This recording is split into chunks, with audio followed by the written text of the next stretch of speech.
అందరికీ నమస్కారం అండి. ఎలా ఉన్నారు మీరందరూ? నేనైతే చాలా బాగున్నాను. మీరందరూ కూడా బాగుండాలని మనస్ఫూర్తిగా కోరుకుంటున్నాను. వీడియోలో చూస్తున్నారు కదా, ఇది యాక్చువల్లీ కాలర్ బ్లౌజ్ అండి. హాఫ్ కాలర్ బ్లౌజ్ అన్నమాట. ముందు కాలర్ పెట్టి తర్వాత వెనుక సైడ్ ఇలా బ్యాక్ నెక్ డిజైన్ పెట్టమన్నారు. ఈ డైమండ్ షేప్లో ఎలా కుట్టాలి, దీనికి పైపింగ్ ఎలా వేయాలి అనేది ఈ వీడియో ద్వారా మీతో నేను షేర్ చేస్తున్నాను.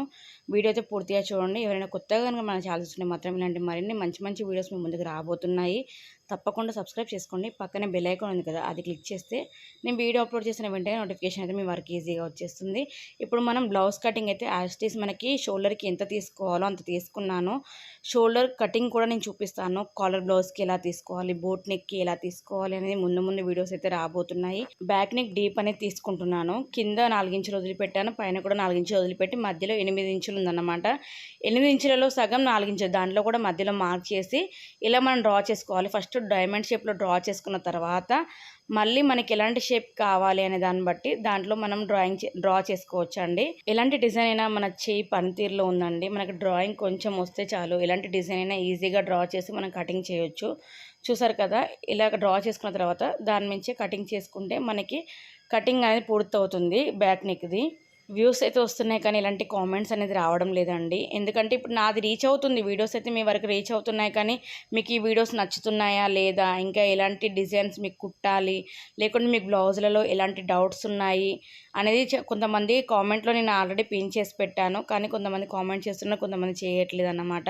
మీకు ఎలాంటి డౌట్స్ ఉన్నా కూడా కింద కామెంట్ పెట్టండి, దానికి డౌట్స్ క్లియర్ చేస్తాను. అలాగే ముందు ముందు మీకు ఇంకా బ్లౌజ్ షోల్డర్స్ ఏ మాప్కి ఎంతెంత షోల్డర్ తీసుకోవాలి, గల్ల వెడల్పు ఎంత తీసుకోవాలి, బ్యాక్ నెక్ అయితే షోల్డర్ ఎంత తీసుకోవాలి, ఆర్మోల్ దగ్గర ఎంత తీసుకోవాలి, ఇలా ఒక్కొక్క మాప్కి ఒక్కొక్క బ్లౌజ్ మెజర్మెంట్ అయితే ఉంటుందండి. అలాగే బ్లౌజ్లే కాదండి, మనకు కుర్తీలు కూడా వచ్చన్నమాట. టైలరింగ్ అంటే ప్రతి ఒక్కరు బ్లౌజ్ డ్రెస్సెస్ స్టిచ్చింగ్ చేస్తూ ఉంటారు కదా. నేను బ్లౌజ్లే కుడతాను, నేను కుర్తీలు కుట్టను అంటే వాళ్ళు వెనక్కి వెళ్ళిపోతారు. మనకి కస్టమర్స్ ఎంత బాగా వస్తే మనకి అంత లాభం ఉంటుంది, మన చేతికి అంత పని ఉంటుంది. మనం ఎప్పుడు కూడా బిజీగా ఉండడం వల్లనే మన మైండ్ అనేది సెట్ అవుతుంది.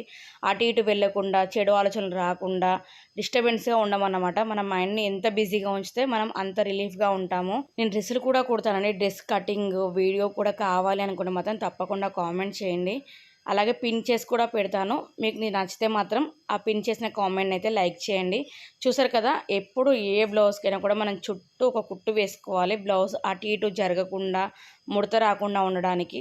తర్వాత సైడ్లో అంచులు ఉంటాయి కదా, అవి ఎక్స్ట్రా క్లాత్ ఏదైతే ఉందో అది కట్ చేసుకోవాలి మనం.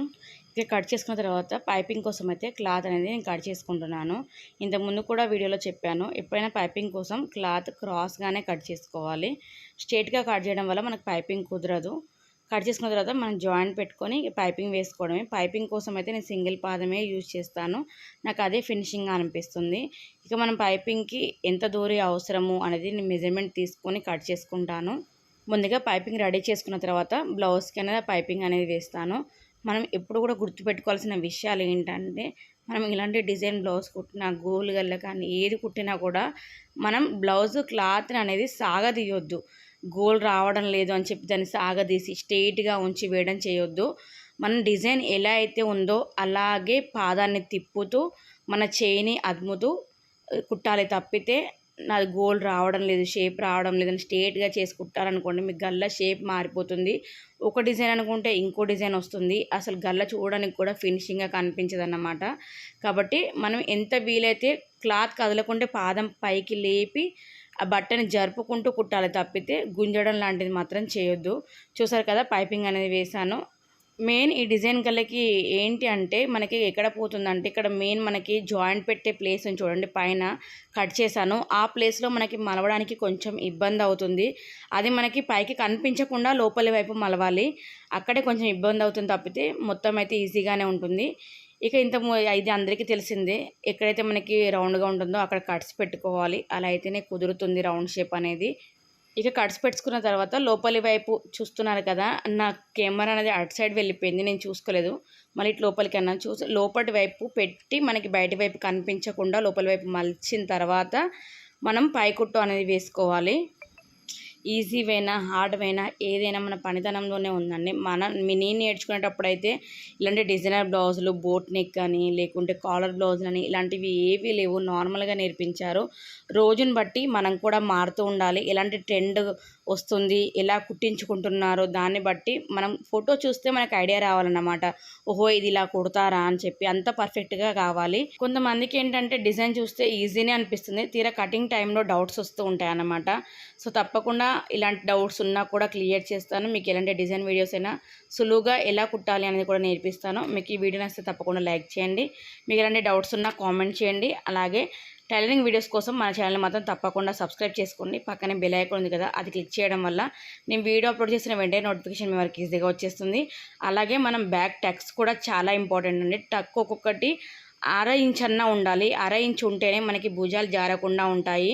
చాలామంది భుజాలకి టక్స్కి ఏం సంబంధం అనుకుంటారు, కానీ 1/2 ఇంచ్ ఉంటేనే మనకి భుజాలు అనేది స్టడీగా కూర్చుంటాయి, లూజ్ కాకుండా ఉంటుంది. ఇక వెనుక భాగం కోసం అయితే పట్టీ అనేది రెడీ చేసుకుంటున్నాను. ఆ పట్టీ కూడా 1.5 ఇంచ్ ఉండేలా చూసుకోవాలి. అలాగే పంపకమే చేస్తానండి. పంపకం చేస్తేనే మనకి బ్లౌజ్ బ్యాక్ నుంచి లుక్ అనేది కనిపిస్తుంది. మిషన్ కుట్టు వల్ల ఏంటంటే కొందరికి నచ్చుతుంది, కొందరికి నచ్చదు. కొంతమంది కుట్టు వేసి వెనక వైపు ఉంచి పల్టాయిస్తారన్నమాట, ఈజీ వేలో అయిపోతుంది అని చెప్పి. అలా కుట్టినా కూడా మనకి బ్యాక్ అనేది లేస్తుంది, అంటే లూజ్ కాదు, ఫిట్టింగే ఉంటుంది, కానీ అక్కడ నడుం దగ్గర అనేది ఇలా బ్లౌజ్ నిక్కుతుంది అన్నమాట. కాబట్టి బ్లౌజ్ పట్టి పెట్టుకోవడమే బెటరు. మొత్తానికి వెనుక భాగం అయితే బ్లౌజ్ రెడీ అయిపోయిందండి. మరీ చెప్తున్నాను అనుకోకండి, విసిగిస్తానని కూడా అనుకోకండి. వీడియో మీకు తప్పకుండా యూజ్ అయితే మాత్రం లైక్ చేయండి, అలాగే సబ్స్క్రైబ్ చేసుకోండి. Thank you for watching.